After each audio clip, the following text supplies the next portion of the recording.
अस्सलामुअलैकुम फ्रेंड्स, मैं शेख फ़रहान और आप दोस्तों को वेलकम करता हूं अपने YouTube channel SH roof vegetables में। फ्रेंड्स, आज इस वीडियो में आप दोस्तों को बैंगन के बीज लगाने का प्रोफेशनल तरीका बताने वाला हूं कि किस तरह प्रोफेशनली तौर पे गार्डनर जो है वो अपने गार्डन में बैंगन वगैरह ग्रो करते हैं और किस तरह उनसे हार्वेस्ट लेते हैं। तो चलें फ्रेंड, आप दोस्तों को बिल्कुल टाइम ज़ाया किए बगैर वीडियो की तरफ लेके चलते हैं। फ्रेंड्स, सबसे पहले ये देखें, ये बैंगन के जो मैं बीज लाए हूँ ये बेसिकली हाइब्रिड बीज हैं बैंगन के, गोल वाले बैंगन के। इससे पहले मैं अपनी वीडियो में दिखा चुका हूँ आप दोस्तों को कि मैंने लंबे बैंगन लगाए हुए थे, लेकिन अब मैं गोल बैंगन का एक्सपेरिमेंट करने वाला हूँ अपने पास। तो चलें फ्रेंड, आपको दिखाते हैं। ये हाइब्रिड बीज हैं F1 वैरायटी के। ये आप देख रहे हैं, काजल नाम है इसका, काजल F1 वैरायटी। ये बेसिकली इंडियन जो है वो ब्रांड है, तो उसका जो है वो बीज है।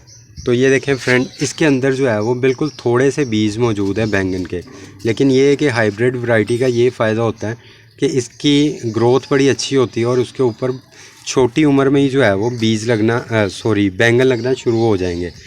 तो फ्रेंड, इसीलिए मैं हमेशा हाइब्रिड वैरायटी जो है उसको प्रेफर करता हूँ। इसके बीज थोड़े महंगे तो होते हैं, लेकिन इसका बेनिफिट ये होता है कि अगर आप दोस्तों ने जो है वो करना है, अपने घर में गार्डनिंग करनी है, तो उससे आपको जो है वो हाइब्रिड बीज से ये फ़ायदा होगा कि आप लोग जो है वो इससे बड़ी अच्छी जो है वो हार्वेस्ट ले लेंगे। जब अच्छी हार्वेस्ट आ जाएगी तो ये 100 रुपये का पैकेट है, ये आपको दुखेगा नहीं, क्योंकि अच्छी हार्वेस्ट जो होती है वो इंसान की जो है ना, वो कह लो कि मेहनत जो है उसको वसूल कर देती है।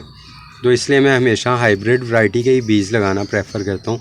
लेकिन आप लोग अपने घर के बैंगन से भी जो है वो बीज निकाल के तो उसको भी ग्रो कर सकते हो।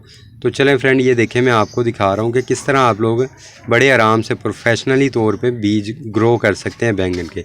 तो अक्सर जितने भी गार्डनर हैं वो सबसे पहले पनीरी बनाते होते हैं बैंगन की, अलग अलग लगाने से पहले। तो मैं भी इसकी पहले पनीरी बनाने लगा हूँ, बाद में इसको अलग अलग लगाएंगे। तो ये देखिए फ्रेंड, मैंने एक गमला भर लिया मट्टी से। ये 12 इंच का गमला है, इसके अंदर मैंने मट्टी, कोकोपीस्ट और दूसरी चीज़ें जो है वो डाल के मट्टी भर ली है। तो मट्टी किस तरह बनानी है उसके मुतालिक एक वीडियो मेरे चैनल पे मौजूद है, वो लाजमी जाके देखिएगा। इंशाल्लाह आपको वहाँ से काफ़ी कुछ मट्टी बनाने के मुतालिक सीखने को मिलेगा। तो खैर, मट्टी बना के मैंने इसमें भर ली है। उसके बाद ऊपर से मैंने इसको पानी डाल के उस पानी को जज़ब होने का मौका दिया है। जब पानी मुकम्मल तौर पे जज़ब हो गया मट्टी में, तो फिर अब मैं इसके ऊपर जो है वो बीज लगाने वाला हूँ।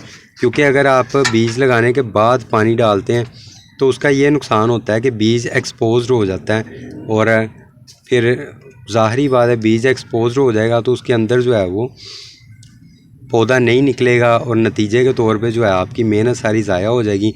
और चूँकि सब्ज़ियों के मौसम जो है वो आपको पता है बड़े लिमिटेड से होते हैं, तो आपके पास जो है वो दोबारा बीज लगाने का मौका और मौसम जो है वो शायद ना बचे। तो इसलिए आपने बड़े ध्यान से बीज की जो है वो सीडलिंग करनी है। तो ये देखें फ्रेंड, जैसे मैं कर रहा हूँ, थोड़े थोड़े फासले पे आप लोगों ने जो है इस तरह बीज फेंक देना, एक एक दो दो करके। तो इससे ये होगा कि आप लोग जब भी बीज जो है वो निकालना चाहेंगे पौधा बनने के बाद, तो आपको मेहनत नहीं करनी पड़ेगी और इसकी जड़ें वगैरह जो है वो ज़ाया नहीं होंगी, या जड़ें वगैरह आपस में जुड़ी नहीं होंगी और जड़ें वेस्ट नहीं होंगी, टूटेंगी नहीं। तो आपके लिए जो है वो पौधे को निकाल के दूसरी जगह जो है वो शिफ्ट करना बिल्कुल ईजी हो जाएगा। तो इस तरह आपने जो है वो अलग अलग जगह पे बीज लगा लेने हैं। ये जो वाइट वाइट डॉट नज़र आ रहे हैं ये सारे बैंगन के बीज ही हैं। तो ये बीज लगाने के बाद आपने इसको ऊपर से बेहतर है कि हल्का सा इस तरह पानी के साथ स्प्रे कर लें। इस तरह आप स्प्रे कर लेंगे एक दफ़ा पानी के साथ, तो इससे जो है वो बीजों को जितनी रिक्वायर्ड ह्यूमिडिटी चाहिए होगी वो इसको आसानी से मिल जाएगी। अब ये स्प्रे करने के बाद आप लोगों ने इसके ऊपर, अगर आपके पास मट्टी है तो मट्टी को अच्छी तरह छान के बिल्कुल बारीक बारीक मट्टी निकाल के आपने इसके ऊपर वो करनी है, ऐसे करके फैलानी है। लेकिन मैं चूँकि कोकोपीट या पीट मॉस को प्रेफर करता हूँ, तो मैं आपको यही कहूँगा कि आप बेहतर है कि आप पीट मॉस या कोकोपीट दोनों में से जो भी चीज़ आप आसानी से आपको मिल जाए, आप वो लेके तो उसको ऊपर से जो है वो इस तरह फैलाएं। उससे ये बेनिफिट होता है कि ये दोनों चीज़ें बहुत लाइट वेट होती हैं और बीज के ऊपर ज़्यादा वज़न नहीं आता। बीज के ऊपर नमी वगैरह जो है वो बहुत ज़्यादा इकट्ठी नहीं होती है एक ही जगह, और नतीजे के तौर पे बीज के मरने का चांस तकरीबन ख़त्म हो जाता है।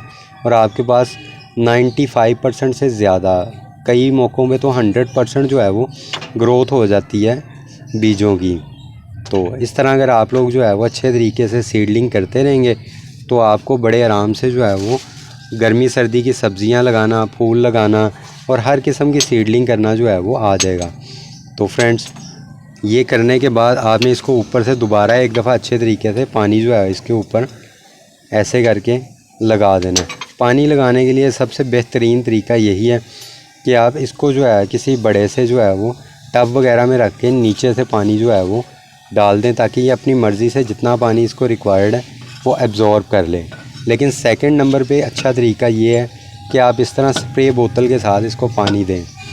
तो मैं चूँकि जो है वो स्प्रे बोतल के साथ दे रहा हूँ, तो मेरे ख़्याल से ये इस वक्त ज़रूरत थी मेरी, क्योंकि मेरे पास इतना टाइम नहीं था कि मैं वेट कर सकता कि ये ख़ुद अपने तौर पे एब्ज़ॉर्ब करे पानी को। तो ये स्प्रे बोतल के साथ पानी देने के बाद मैं इस तरह जो है वो एक्सरे शीट के ऊपर इसके नाम वगैरह मेंशन कर लेता हूँ, एक्सरे शीट के पीस काट के। तो इस तरह काटने के बाद आपने इसके अंदर ऐसे लगा देनी। ये एक्सरे शीट के ऊपर मैंने जो है वो लगाया, उसका क्या कहते हैं, परमानेंट मार्कर के साथ जो है वो लिखा है नाम। तो ये लिखने के बाद अब मुझे याद रहेगा कि किस गमले में मैंने कौन सा जो है वो बीज लगाया हुआ है और उसको जो है वो कितने दिन लगेंगे जर्मिनेट होने में। ये सारा कुछ जो है वो मुझे याद रहेगा।